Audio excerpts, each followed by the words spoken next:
हाँ जी, तो स्टूडेंट्स ये रही हमारी एग्जांपल नंबर 8.10। ठीक है जी। इसमें वो कहता है अ कंटीन्यूअस रैंडम वेरिएबल x, एक रैंडम वेरिएबल है x हमारे पास, डेट कैन अज्यूम, जो कि अज्यूम किया गया है कि उसकी जो वैल्यूज़ हैं वो एग्जिस्ट करती हैं, लाई करती हैं बिटवीन 2 एंड 5। ठीक है, 2 और 5 के दरमियान। हैज़ अ डेंसिटी फंक्शन, उसका डेंसिटी फंक्शन, अब देखो उसने खुद बता दिया प्रोबेबिलिटी डेंसिटी फंक्शन है, ना कि मैथ फंक्शन। ठीक है, गिवन बाय, जो कि आपको दिया गया है F of X is equal to 2 × 1 + x/27। Find कीजिए प्रोबेबिलिटी उसकी x इज लेस देन 4। बच्चों देखो x इज लेस देन 4 कहा गया है। ठीक है, यानी कि हमने प्रोबेबिलिटी फाइंड आउट करनी है 2 और 4 के दरमियान दरमियान, यानी कि ये 5 तक थी ना, तो उसने उसकी जो हद है वो 4 तक कर दी है। बस इस ये एक छोटी सी इसमें बस एक कन्वर्जन की गई है। तो देखो बच्चों, सबसे पहली बात होती है बेस निकाल लेना। ठीक है, बेस, तो बेस कैसे निकालेंगे? देखें, बेस का सिंपल फार्मूला है, वो आपको मैं शेप जब ड्रा करूंगा। फर्स्ट पॉइंट पहले हम हल करने लगे, टेंशन ना लें। इसमें बच्चों आपने एक फार्मूला याद रखना है। ठीक है जी, तो वो फार्मूला क्या है कि प्रोबेबिलिटी इज इक्वल टू, ये सिंपल आपको चलो इसके लिए लिख के बताता हूँ। Probability of x is less than 4, इसका फार्मूला होगा बच्चों sum of parallel side over 2 multiply by base. ये लिखा हुआ है ठीक है आपकी बुक में, लेकिन जो सिंपल फार्मूला मेरे अकॉर्डिंग होगा ना वो आप इस तरह से याद रख लीजिएगा बच्चों। यहाँ पे तो मैं वही फार्मूला लिखने लगूँ, सम ऑफ पैरेलल साइड्स, लेकिन आपको मैं एक जुगाड़ बताऊंगा जो मैं पहले कहता होता हूँ, ट्रिक बताऊंगा। ठीक है, याद रखने का, parallel sides over 2 multiply by base, ये फार्मूला। ठीक है, अब बच्चों मैं आपको ये समझाता हूँ असल में है क्या मसला। ठीक है, यहाँ पे ये जो फार्मूला ना, ये सम ऑफ पैरेलल साइड्स का मतलब है हमने प्रोबेबिलिटी फाइंड आउट करनी है 2 डिफरेंट पॉइंट्स पे। ठीक है, उन दोनों का सम करना है, उनको 2 पे डिवाइड करना है, फिर बेस से मल्टीप्लाई देना है। ठीक है, अब मैं आपको बताता हूँ वो हम कैसे निकालेंगे और वजह क्या बनी है, क्योंकि आगे तो हम सिंपल फार्मूलाज लगा रहे थे एग्जाम्पल्स में, base multiply by height, base multiply by height. यहाँ पे ये काम हमने क्यों नहीं किया?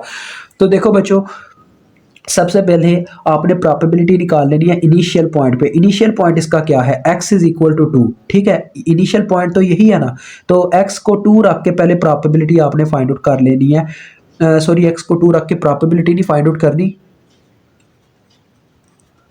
अब देखो सम ऑफ पैरेलल साइड्स का ये मतलब है इसका इनिशियल पॉइंट, इसका हमारी मतलब कि जो शेप है, जो उसने रैंडम वेरिएबल दिया वो कहाँ से स्टार्ट हो रहा है? 2 से स्टार्ट हो रहा है, तो ये इसका इनिशियल पॉइंट हो गया। प्लस इसका फाइनल पॉइंट इसने रखी है इसकी हद 4 तक, तो इसका फाइनल पॉइंट होगा f of 4 over 2 multiply by base, ये इसका फार्मूला बनेगा। ठीक है बच्चों, अब बच्चों इसको मैंने आपको बताया, याद रखने का यही तरीका कि आप इनिशियल प्लस फाइनल, ठीक है, इस तरह से आप इसको याद रख सकते हो। तो अब देखो यार, असल में ना पहले हम एफ ऑफ 2 निकाल लेते हैं, ये अलहदा ही आपने निकालनी है। एफ ऑफ 2 क्या आएगी? देखो 2 × 1 + 2x की जगह बस 2 पुट हो जाना ओवर 4, तो ये क्या आ जाएगा? 2 × 3 यानी कि 6 ओवर 4 आ रहा है।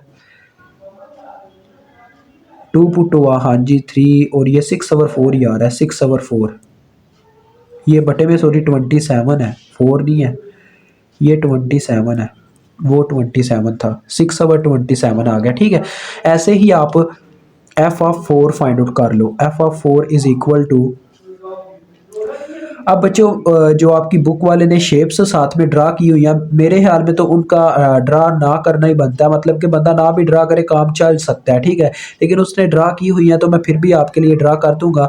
तो ये देखो ये कितना आ रहा है? 2 × 5 10 ओवर 27। ठीक है, अब मैं वो एक दफ़ा शेप एक दफ़ा बस ड्रा करूंगा, ठीक है, आपके लिए, आपको समझाने के लिए ये फार्मूला क्यों इस तरह से हुआ, क्यों इसके साथ base multiply by height direct क्यों नहीं अब आया। अब देखना ज़रा, अब जो बच्चों हमारा एफ ऑफ वाई, आपको पता है हम वाई के ऊपर वाई एक्सिस पे रखते थे एफ हमारा फंक्शन, एफ ऑफ एक्स है हमारा फंक्शन। ठीक है जी, ये वाई एक्सिस आ गया और ये हमारा एक्स आ गया, यानी कि जो इसके अंदर वेरिएबल डिफाइन होता है वो हमें यहाँ पे मेंशन करना होता है। हमारा एक्स बच्चों कहाँ से स्टार्ट हो रहा है? 2 से, तो देखो 2 के ऊपर एफ ऑफ एक्स की क्या वैल्यू आई है? वो आई है 6 ओवर 27। यहाँ पे लेट से हम कहते हैं 6 ओवर 27 बनता है, तो ये हमने इसकी लाइन खींच ली। ठीक है, अब देखो उसके बाद एक 3 आएगा, उसके बाद फिर जाके 4 आएगा, तो 4 के ऊपर हमें क्या वैल्यू मिल रही है? 10 ओवर 27।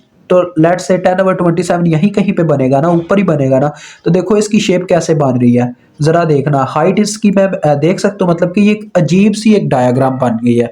ठीक है, अजीब सी एक कट टाइप डायग्राम। ओवरऑल एक रेक्टेंगल होती फिर तो मैं काम चला सकता था। अब मैं चाहूँ तो इसको दो हिस्सों में तकसीम करके भी हल कर सकता हूँ। देखो कैसे, इसका एक हिस्सा मैं इस तरह से ट्रायंगल की फॉर्म में ले लूँ और एक हिस्सा रेक्टेंगल की फॉर्म में ले लूँ, काम फिर भी चल सकता है। लेकिन मेन मसला क्या है, मेन मसला ये है कि उस तरह से भी मुझे इसी मेथड में जाना पड़ेगा। देखो किस तरह से, ज़रा गौर करना। ट्रायंगल का फार्मूला होता है 1/2 बेस मल्टीप्लाई बाय हाइट, ठीक है, उसमें भी यही काम होना है, 1/2 बेस मल्टीप्लाई बाय हाइट, ठीक है, समझ आ गई। और रेक्टेंगल में क्या होगा, बेस मल्टीप्लाई बाय हाइट। तो दोनों में से जब बेस कॉमन ले लेंगे तो क्या होगा जी, यही फार्मूला हमारे पास एज वेल एज जनरेट हो जाएगा। तो ये आप वैसे ही याद रख लो, ठीक है। तो लिहाजा आप अब इस फार्मूले में वैल्यूज पुट करो प्रोबेबिलिटी वाले में। अभी हमने बेस नहीं थी निकाली, तो बेस आप वैसे ही यहाँ पे देख सकते हो। देखो यार इसकी बेस कितनी बनती है, 2 से 4 के दरमियान हमने कितने नंबर चलते हैं, देखो 1 और ये 2, यानी कि बेस बनती है 2। अदरवाइज बच्चों बेस को फाइंड आउट करने का ये भी तरीका है, 4 - 2, यानी कि फाइनल में से इनिशियल पॉइंट को माइनस कर दो, ये भी तरीका होता है, ठीक है। वैल्यूज पुट करो, f(2) कितनी है हमारे पास, 6/27 प्लस f(4) कितनी है, 10/27 over 2 multiply by base, base भी हमारी 2 ही है, तो 2 से गया तो ये कितना आ जाता है, 16/27। तो लो जी आपकी ये प्रोबेबिलिटी आ गई x(4) 16/27, ठीक है जी। अब आते हैं नंबर 2 वाले पॉइंट पे। अब उसने बच्चों बोला है कि प्रोबेबिलिटी निकालो 3 और 4 के दरमियान दरमियान जिसमें 3 भी शामिल हो और 4 वाला नंबर भी शामिल हो, यानी वो हमें इस दफ़ा इतनी प्रोबेबिलिटी तकरीबन क्या लेने को कह रहा है। अब हमें ये नहीं पता है 3 के ऊपर क्या बनती है, 4 के ऊपर तो हमने पहले निकाल ली हुई है कितनी बनती है। आपको बस अब क्या चाहिए, 3 वाले पॉइंट पे जो आपको मतलब कि इनिशियल पॉइंट अब आपको डिफाइन करना पड़ेगा, इनिशियल पॉइंट क्या हो सकता है। तो लिहाजा इसके लिए इनिशियल पॉइंट फाइंड आउट करें 3 के लिए। तो देखो बच्चों f(3) हम फाइंड आउट करने लगे, f(3) इज इक्वल टू क्या होगा, देखो f(3) हमारे पास बनेगा, ये एक फंक्शन किधर गया, ये है 2 × 1 + 3 आ जाएगा x की जगह ओवर 4। तो ये कितना हो गया 4, सॉरी यार फिर से ओवर 4 कर गया, 27 है भाई। 2 × 4 8, तो ये बच्चों 8/27 आ गया, यानी कि हमारे पास 3 के ऊपर 27 बनता है। ये 3 के ऊपर 8/27 बनता है, ठीक है जी। तो अब देखो इसकी बेस क्या बनेगी, इसकी बेस आएगी हमारे पास, base is equal to 4 - 3 which is equal to 1, क्योंकि इसका फाइनल पॉइंट 4 है और इनिशियल पॉइंट 3 है। तो लिहाजा डेट्स वाइज की बेस 1 आ गई। अब वही फार्मूला आपने उठाना है और उसमें पुट कर देनी है वैल्यूज, बस इसमें वो लिमिट्स पहले पुट मतलब कि प्रोबेबिलिटी का फार्मूला पुट करें जो उसने दिया हुआ है। क्या फार्मूला था बच्चों, अब इसका इनिशियल पॉइंट क्या हो चुका है 3, f(3) plus f(4) over 2 multiply by base which is equal to f(3) अब आपकी कितनी है 8/27 और f(4) जो कि है ये हमारे पास 10/27 है, ऑलरेडी फाइंड आउट की हुई है, ओवर 2, और ये आपकी है ही 1 मल्टीप्लाई बाय 1 लिख दो अगर आप चाहते हो लिखना। तो ये बनेगा 18 बच्चों, ये 9/27 आ जाएगा। आप ओवरऑल इसको हल करके देख लीजिएगा, ये आपके पास 9/27 आ जाना है, ठीक है, क्योंकि ये मेरे अंदाजे के अकॉर्डिंग मुझे पहले ही पता है कि ये 9/27 आ जाएगा।